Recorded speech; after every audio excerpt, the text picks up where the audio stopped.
Hi, Mark Soltis here, and today we're going to have your mortgage financing questions answered by Laura Chapman of CMG Financial, a partner with my company, Better Homes and Gardens Real Estate, the Masiello Group. Hi, Laura.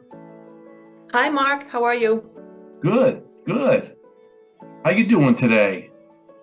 Doing great, actually. Yeah, it's a good day. Yeah, weather's nice. Can't complain. Coming into the spring market? Yeah, yeah. Things are picking up a little bit. So, I wanted to start out by asking you, how long have you been in the mortgage industry yourself, Laura? I've been in the business for a little over 20 years, and I've worked for various companies, big companies, small companies, direct lenders, brokers. Mm-hmm. Um, yeah, so yeah, a little over 20 years, and I've seen some ups and downs for sure. Mm-hmm. And one of the questions that a lot of buyers might have are like, what should people do before they actually start looking for a home? I think it's really important before you actually even start looking online or reaching out to a realtor is to get yourself pre-approved with a lender. Mm-hmm. Um, there's different levels of pre-approval, but a pre-approval is important because what you don't want to do is find something online, go look at it, fall in love with it, and then find out that that's not the right qualifying number for you. And it also exposes if you have any issues that maybe you weren't aware of. It's a good way to find out, what your credit looks like and, what you might need for funds. So that would be the first step, I think. Mm-hmm. And and one of the reasons might be just to find out what kind of options might be available for homeowners also with financing. I guess there's quite a few different types of options available. Yeah, there are. Home financing falls, broadly under basically two broad criteria. One is conventional financing, and one is government financing. And within those two broad categories, there are even more detailed, descriptions of the loan programs that are available. And Mm-hmm. I think probably a couple of myths that are out there about home buying, especially with first-time home buyers, is one of the biggest myths is that you need to have 20% down payment Mm-hmm. for conventional financing. And that's just not the case. And I can go a little bit more into that. And another myth is you need to have 740 credit score in order to take out any type of home financing loan. And that's not true either. I mean, there are other Mm-hmm. programs that are out there um, that don't require those credit scores.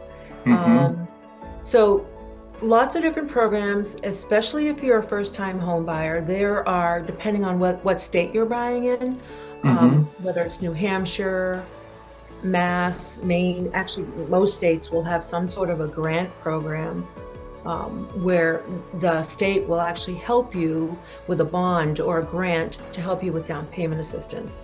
So, So you can actually get some money from the state, or how does that actually work? yeah, it's a housing agency, Mm-hmm. but the money, and every state does it a little bit differently. But like, for example, in New Hampshire, you can get down payment assistance in the form of a grant. And uh, those grants are dictated by the household income or the person that's borrowing the money on the loan application. So there are different criteria, and partnering with a loan officer that is familiar with those programs would be, in your best interest, especially if you're a first-time home buyer, because Mm-hmm. they can put you into the right loan program based on your information, your specific criteria. Well, that might be a nice option for first-time home buyers for sure. Yeah, I mean, there are programs available that, like I said, a popular notion is that, or a myth is that you need to have 20% down, Mm-hmm. and you don't. You can get into a home as a first-time home buyer with, in some cases, zero down payment if the Mm-hmm. property is in a rural area, and in other cases, you could do 3% down, 5% down. There are grant programs. You can get gifts from family members, relatives. So there's just a lot of different ways that we can put loans together, and help us all buyers, but especially first-time home buyers, because it's tough to navigate all the different loan options that are out there. Mm-hmm. Mm-hmm. Yeah, another, buyers might also want to know how much of their income should they spend for their housing expense, for instance. Yeah, about how much, like, is there a percentage, or is there, yeah, how much should they allocate for housing? Yeah, good question. Generally speaking, the lenders are going to allow typically like 30% of a home buyer's gross annual income to be allowed toward the housing payment. Mm-hmm. And the housing payment consists of something called PITI, which I know you're familiar with, but principal, interest, taxes, and insurance. And that Mm-hmm. becomes the housing payment. So yeah, typically 30% of your gross income is what they'll allow. In some cases, they'll go higher, depending on your credit score, depending on what other debts, you might be carrying. Mm-hmm. Yeah. Okay. Good. So good 30%-ish is good. Yeah. Okay. Yeah, give or take. Yeah. So we're in an interesting real estate market right now, and I was wondering what some of the challenges that you're seeing that some of the buyers might be facing right now with either financing or just finding the right property, things like that. Yeah, we are definitely in an interesting market right now. And probably the biggest hurdle that we're running into, potential home buyers are facing, is lack of inventory. And that's no secret. Things are starting to pick up now with the spring market. I've seen just this week, several new listings come on, and it's been sort of quiet and dormant for a while. But over the past couple of months, it wouldn't be unusual for several of the buyers that I'm working with to compete for the same home. Houses, especially in the first-time home buyer range, which is, typically in the 350 to maybe 450 range, depending on the town. Those homes are really drawing a lot of attention, a lot of interest, and bringing in multiple offers for the sellers. So, to say that it's a seller's market still, I mean, probably, because they really hold the ball here right now. But things are maybe starting to turn a little bit. Yeah, so you're seeing that some price ranges are probably in more demand than others. I'm getting. Yeah, definitely the price ranges from like the 350 to 450 range. Those are probably the most popular, because that's a good price range for most first-time home buyers coming into the market. Right. Right. That's one of the biggest hurdles. The other challenge that we've run into over the past few months has been higher than normal interest rates, and by that I mean higher than what we saw the past couple of years. Shortly after during the pandemic and after that, so a little bit higher on interest rates. What's that? Yeah, talking about interest rates, what do you think the rates might do in the spring market right now as we're coming to the spring market? Any indication from anything you've seen, whether you've read anything or anything like that about what the interest rates might be doing? Yeah, I mean, so the thing with interest rates, I mean, if you talk to 5 or 6 different top economists, I think you'll hear different things. And I saw something today that said the top economists are predicting anywhere from somewhere in the mid 4s to the high to the mid 7s, so like 4.5 to 7.5 within the next year. Now that's a huge spread, but the things that will drive those interest rates historically, like there's been talk of possible recession. That's been discussed with economists, as well as you hear little rumblings of that in government speak. And anytime there's been a recession historically, interest rates have followed suit, meaning that they've lowered. Interest rates have come down based on that. Right now, we're sort of settled in the low sixes range. After heading north of 7% earlier this year. So it seems to sort of be settling right now in the low sixes. But another thing that will impact that is what the Fed does at their next meeting, because every time the Fed makes a statement about which way they're going to go with the Fed's funds rate, that will have an impact on the interest rate. So, I mean, nobody has a crystal ball, of course, but all indications are leading to possibly interest rates in the mid to high fives by the end of this year. Okay. Yeah. That's not too bad. I mean, it's better than what they are now, but certainly not as wonderful as they were 2 or 3 years ago. Yeah, it's going to be, if we get there at all again, which we may not, but if we did, it would take something of a tragedy, unfortunately, to get to those rates again, like we had, so it's not typical to see rates like that. But yeah, so they seem to be settling down, and home buyers are, they're finding that homes are a little bit more accessible at the slightly lower interest rates than we had seen over the past 6 months. So I think they're starting to come back out and venture out. That's encouraging. Good. Yeah. Good. So, getting back, so, first thing the buyer should do is probably get out there, get pre-approved or pre-qualified. And I was wondering if you could kind of explain how long a pre-approval letter might be good for a buyer if they're out shopping. Sure.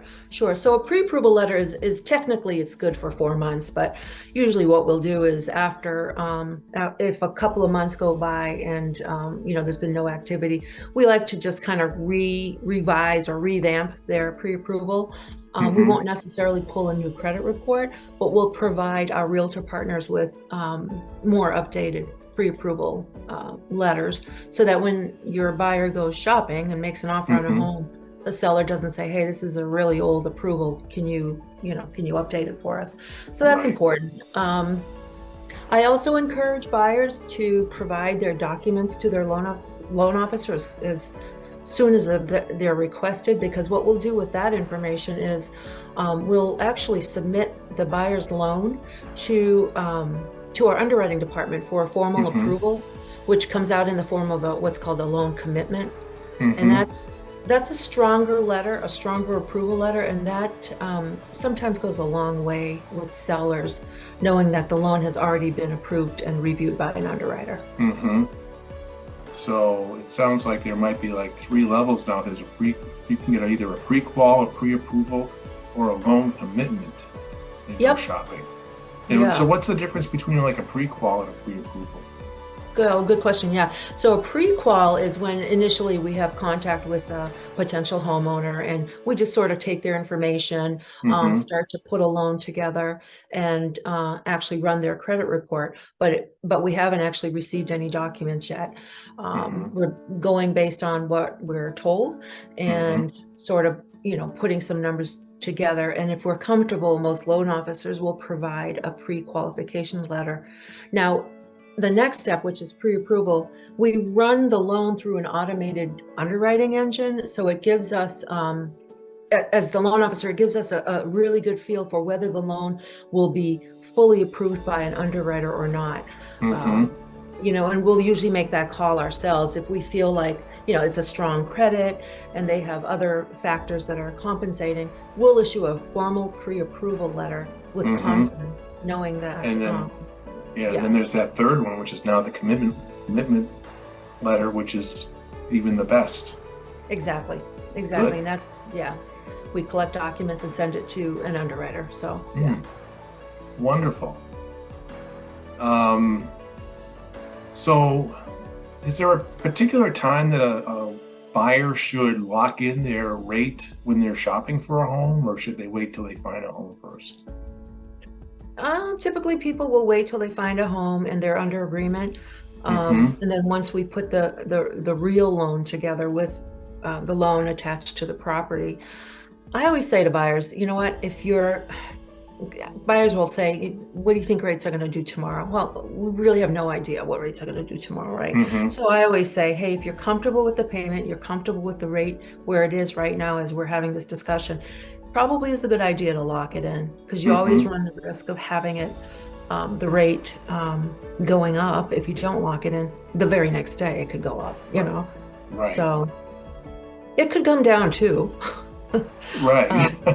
Yeah, and in most sort cases, of like playing a little gambling game there for a little bit. Yeah. And we do have one float down option. So if you locked in at say 6.5%, and the rate all of a sudden in the next few days dropped to 5.99%, that's something that we can honor, a one-time float down. So, well, that's a nice feature. Yeah. Yeah. Good. Yeah. Of course, buyers would probably always want to know how much money they should have in savings in order to purchase a home too. And I know that you were talking about different types of down payments. So there's a lot of options out there, including some grants. So that would reduce how much money you would need to have to purchase a home. But in particular, maybe how much would closing costs be approximately on purchasing a home? Yeah, closing costs will vary based on the purchase price and the property taxes on the home. But generally speaking, your closing costs and your prepaid items, which is taxes and insurance that get collected at the closing, those two items combined, generally speaking, will run about 3% of the purchase price. So if if a buyer is going to buy a home in New Hampshire in particular, for say $300,000, you're going to be looking at somewhere around $9,000 or $10,000 in closing costs, taxes, and insurance. Yeah. Okay.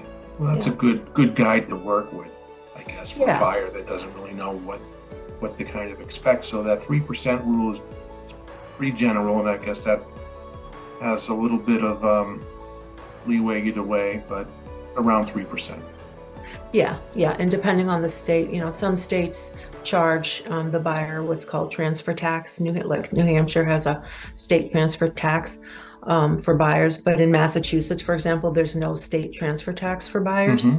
So it'll depend, but your loan, the person that you're teamed up with, your loan partner, will be able to provide the buyers with a loan estimate that shows the current rate and what they can expect to bring to closing. Good. Yeah. So the buyer is pre-approved and they find a house to purchase and they win the bid in multiple bids. What's next?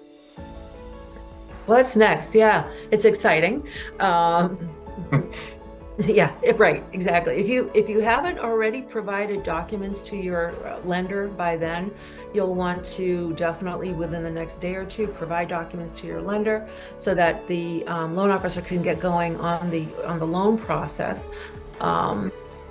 If you are having a home inspection, you'll probably go through that process with your realtor, and then once you are ready to move forward, the lender will order an appraisal on the home. And that process will generally take from start to finish somewhere between 2, maybe 2.5 weeks. So we want to get on that pretty early in the process. That allows the appraiser to go visit the home that you're purchasing and do a proper, value estimation on the property. Make sure there's no issues with the property. Then the loan itself goes through a processing review, goes to the underwriter for a formal approval, and then we send out an approval letter with what we call conditions, if there's any remaining items to be provided. And then as we get closer to closing, we clean up all those conditions, and then we issue what's called a clear to close. You get a copy of the appraisal, obviously assuming there's no issues, and then the buyer gets issued a clear to close, and we schedule the closing. It all happens pretty quickly and pretty fluidly, but it's a very exciting time for buyers, and they're packing too. So. Right, I know. There's a lot of things going on. They're excited, they're anxious, they want to get in there. They may have a lot of documents to still provide, things like that. So there's a lot of things going on inside of them. So yeah, um, but we're here to, we're there to help them get through that. So that's part of the whole process. Yeah, absolutely. And it can be a stressful time, but we do our very best to, especially with the first-time home buyers, but with all buyers, to hold your hand through the Mm-hmm. process, explain things every step of the way, give you updates every step of the way, and to make sure you get to your closing successfully and on time. Mm-hmm. Okay. So what are some of the states that you actually work in, Laura, in in mortgages? Um, Thank you, Mark. I'm actually licensed in New Hampshire, Mass, and Maine, Mm-hmm. Florida, Vermont, and South Carolina. Oh, good. So Maybe if you might anyone want to be needs in some South Carolina. financing there, they should be getting in touch with you for any of those states. That'd be great. Yeah. What makes CMG Financial one of the leading mortgage companies in New Hampshire? CMG is just an awesome company. Very, very family centric, I think, is probably one of the biggest. It's actually one of the leading mortgage companies in the nation, and in New Hampshire, obviously, but also across the nation. We have offices all over the United States. Mm-hmm. And when I say family centric, not only internally with the teams that we have inside of CMG, but also very family oriented and family centric for our customers. Um, Everyone that I've spoken with and worked with at CMG, our primary goal is to listen to and hear what our customers are saying and our partners are saying, and to Mm-hmm. make sure that we hear you and we understand what your goals are and helping you achieve those goals. Um, CMG's been around for over 20 years, Mm-hmm. um, and just a company full of integrity, and we're seeing a lot of growth in recent months as well. So in terms of teaming up with other companies. Good. Good. Yeah. Well, Yep. Laura, I want to thank you because this was a pleasure having this talk with you. I hope a lot of people get a lot of information from this that's helpful. And if anyone does have any questions or would like more information, certainly please reach out to Laura or I. We'd love to help. Mark, thank you. I appreciate you having me on today, and enjoyed our conversation. Me Thank you. too. Thank you very much. Have a wonderful day, everyone. Happy house hunting. Bye now.